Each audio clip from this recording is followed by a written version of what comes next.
So how do you value a multifamily property and determine the fair market value and what you should pay for a property?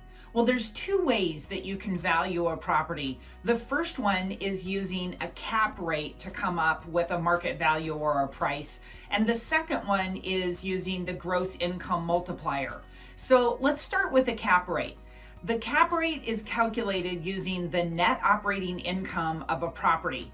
Now, the net operating income is really accurate because it factors in potential vacancy as well as the operating expenses for the property. The net operating income is what you're going to have as an investor to use to operate that property and then use the additional income to service your debt and put cash in your pocket. That's the reason that you're buying the property, is you're willing to take the risk and invest your cash into that property in return for cash flow.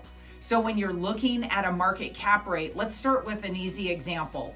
If a property generates $100,000 in net income on a yearly basis and the market cap rate is 6%, you would divide the 6% into the 100,000, and that would get you a property value around $1,620,000.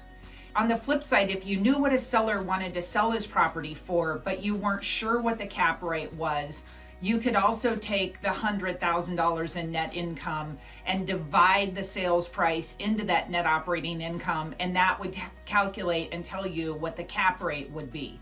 And you can pretty quickly tell, based on like and similar properties that have sold in the market, if the cap rate is what the seller is asking for is an accurate cap rate or if it's unrealistic. Sometimes sellers have high expectations and they want too much for their property, and the cap rate is too low, the price is too high, because the cap rate and the price are inverse. So what happens is you may be willing to pay that price, but then if you need to get a mortgage loan for that, the appraisal won't appraise for that.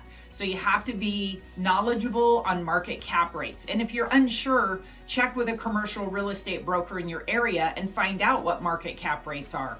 Those are something that I study every day and look at trends on our cap rates moving up or down, because that also tells me how sales prices are changing and flexing. And then the second way to measure the value of a rental property or a multifamily property is to look at the gross income multiplier.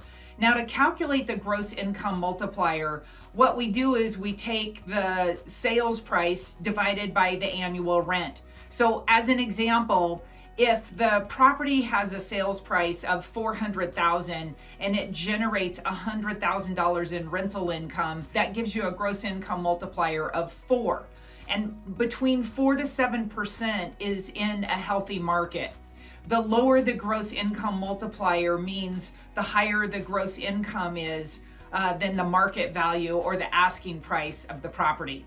And again, the net operating income is more accurate, and a cap rate and using a cap rate is more accurate to measure a property, because when you're looking at net operating income, you've already factored in potential vacancy. Even if you're 100% occupied, but a tenant moves out for a week, you're going to have some turnover there. So we do factor in the vacancy of 5%. And the net operating income also factors in the expenses. And that's really important because you want to make sure that your property is generating enough money that you can cover your expenses and still have cash left over. So when I look at a property, I like to calculate the net operating income and a cap rate for an investor rather than just looking at a gross income multiplier, because I feel like a cap rate is more indicative of the market and really shows what your property that you're considering buying is like and similar to other sold properties.